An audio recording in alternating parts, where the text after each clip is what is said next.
大家猜我来干什么？看过我昨天视频的应该都知道，过来换电源线，领导通过了。就这台空调，昨天通电就跳闸，后边这个内外机的连接线有点细，并且老化严重，所以说这个线必须要换。领导通过了，我们今天就把它换掉。还有就是这个室内机的供电也是很细，还有2个接头，这样也不好，也需要把它换掉。我们先来看一下这个电源线的走向，从内机然后穿到顶棚，再穿过这一个走廊，然后到这个屋里，穿过这个顶棚，然后从这个窗户边顺下来到外边，然后这个地方，这是2台外机，不知道哪一台是。先把走廊的这个顶棚拆开看一下，幸亏它是这种集成吊顶可以拆，要是那种4高板吊顶或者说 PVC 吊顶还拆不了。哎呀，麻烦了，是个小口。这边是通往室内机的，因为室内机上边是个固定的顶，拆不了，穿线很麻烦。左边是往室外机通的，这边无所谓。先把线路要走的吊顶的这些位置都把它拆开。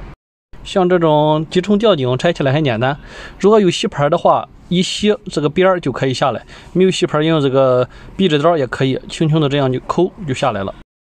把线路要经过的这些吊顶都拆开。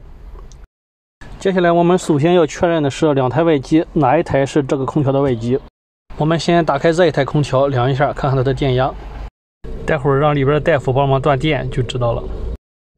现在看一下灵火之间的电压是230多伏。你把刚才那个闸再拉下来，我看一下。拉下电压，我们看一下，没电了，就是这一台。电源线走的通道和外接都确定了，然后我们就给它把这个电源线给它穿过去就行了。我给它用的是3乘2.5的3星的护套线，火线、零线和信号线，这样地线就不给它换了，用之前的线就可以了。先往内机穿，往内机穿的这一个不好穿，因为那边是个固定的顶，口特别小，伸不进去手。先从这边穿到那边去，然后再想办法把它够出来就可以。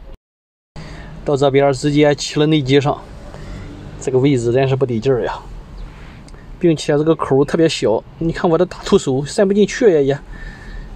这个电源线还在上边，不好够，把手快塞坏了都。这个穿线这个活感觉很简单，就是穿过去不就完了吗？但是真正穿的时候也是很麻烦，就是不好够。哎，好不容易有点眉目了，用尖嘴钳吧。这拽的时候还没法看不到。哎呀，这东凑西凑，好不容易把它拽住了。哎，你可出来了。往外机穿的就好穿多了，因为它顶上都是腾着的。穿完线之后，把所有的吊顶都复原。这个复原也很简单，两边是卡槽，把它扣上就可以。剩下的工作就简单了，把压线钳压好，然后按照这个线的顺序，内机外机对应起来。地线没给它换，用了以前的，这个无所谓。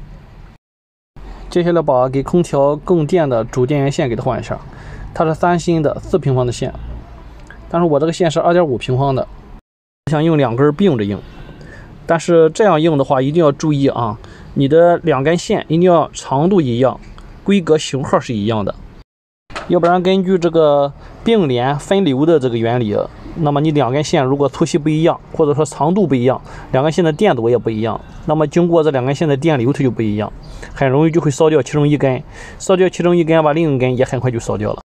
换完之后呢，我们送电打开空调。昨天还有粉丝问这个过滤网怎么洗，你看这台空调的过滤网不需要拆螺丝，就在侧面是个网边，你看，然后一抽就拽出来了，一共有4个，都是一样的。把它抽出来之后洗干净晾一晾，再放进去就可以了。现在空调已经运转一会儿了，是开的制冷，然后因为是并联的2根线，我还是不放心，我用强行表测一下这2根线的电流。这根是1.9安多一点，再看看另外一根2安，也就是说2根线现在是电流几乎是平分的。看一下总电流4安，这样是可以用的啊，没有问题。